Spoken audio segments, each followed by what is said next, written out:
If the Ukrainians manage to take out, say, the Kerch Strait Bridge, then they can't resupply Crimea at all.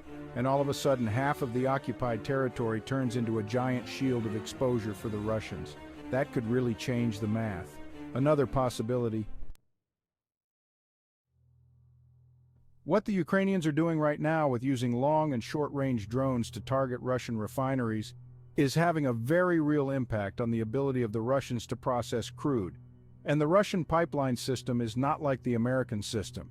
If the crude can't get out, if it sits in the pipes, Russia's winters are no joke, and they last until June. If they freeze, then the pipes stop working all the way back to the wellheads in Siberia.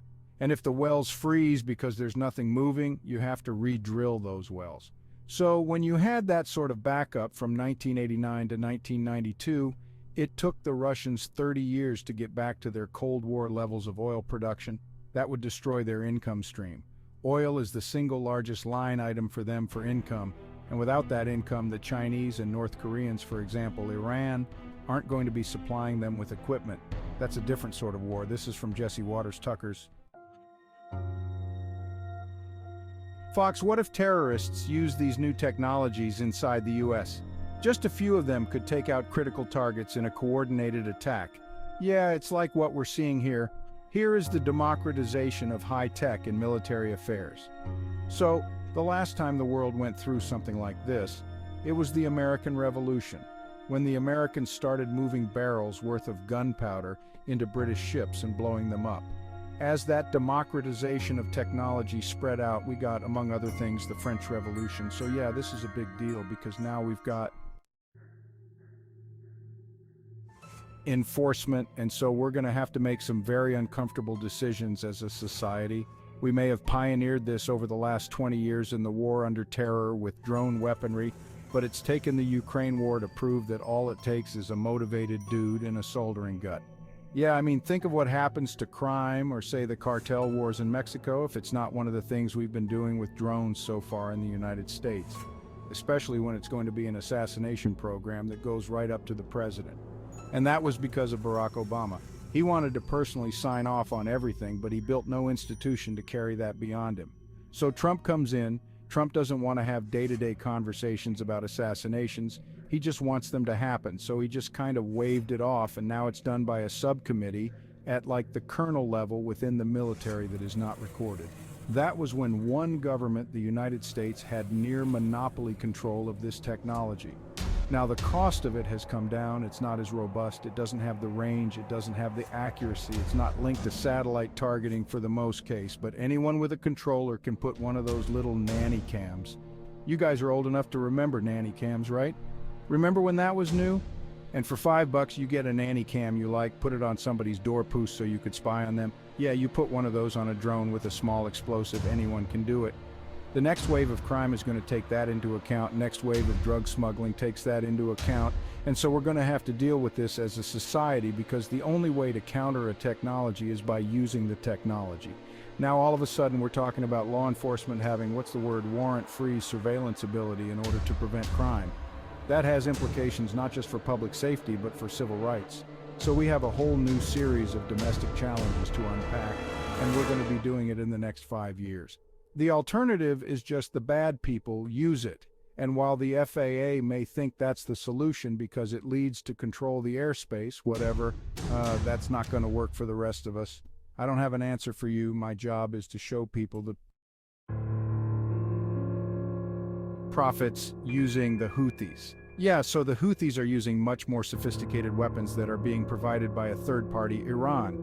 The Houthis are arguably the most incompetent terrorists operating in the world today, operating from what I would argue is the least valuable patch of land on the planet, and the Iranians are using them as a disposable asset, and it's going very, very well for them. Fun fact though, you guys know who the best hackers in the world are? The American NSA. They maintain an offensive hacking capacity that is greater than all of the other governments on the planet combined, and they've started hacking the Houthis who don't have electricity. And so a lot of the targets that have been hit in the last 4 days have been Russian and Chinese commercial vessels. They just changed the digital transponders, and so there is a riot of fun conversations coming between the Russians, the Chinese, and the Houthis and the Iranians right now. And what I've heard through the grapevine in the last 36 hours is the Chinese have already had their first come to Confucius meeting with the Iranians about what the heck is going to be allowed and what is not in the Red Sea. And apparently the Chinese have horrible encryption, so the NSA is listening in on all of it. And apparently the conversations are just a hoot.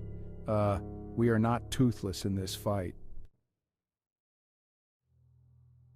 The advantage of Starlink is it's a civilian network with hundreds of satellites, so there's always going to be a handle over the zones that the Ukrainians care about. And so democratization of violence, anyone can use a Starlink system in order to get real-time data. The military system is much smaller, it's much more redundant deliberately, it's much more hardened, and it provides much more precise information. But because of those steps, there's a certain amount of time that it requires, even if both governments are really on the ball, in order to communicate targeted information. Whereas without artillery, the Ukrainians are discovering that they have to make decisions in seconds, not in hours. And so Starlink at the moment is critical to them. If they had artillery from their allies in volume, it would be a different situation, but that's not where we are right now. We're probably within 24 months of Starlink being nationalized because the strategic implications of it are so immense. I am not worried about Elon Musk. He will make out of this just fine, but he's made some very poor decisions at very inopportune times in the last couple of years when it comes to allowing or denying access. I don't think he deserves half the bad crap that he gets for this topic. There are many other things that I think Elon's an absolute idiot for, not this one. There's not a replacement system, there's not an echo of this system elsewhere in the world. The biggest thing that Elon Musk has ever done that was great is the creation of SpaceX, because it brought down the launch cost per pound by 95%, which is what allows Starlink to exist. That's what I use at home. It's a Starlink corporate product. As long as that is a monopoly, it's not going to be allowed to be in private hands because you can use it to target weapon systems. The question is, how do we get from there to there? Barring an act of Congress, which isn't going to happen until January the soonest, it will be up to the American president. This side of the room is really polite and it's unnerving. Yeah, you gotta quit doing that. Let me make a 10-minute video on this topic.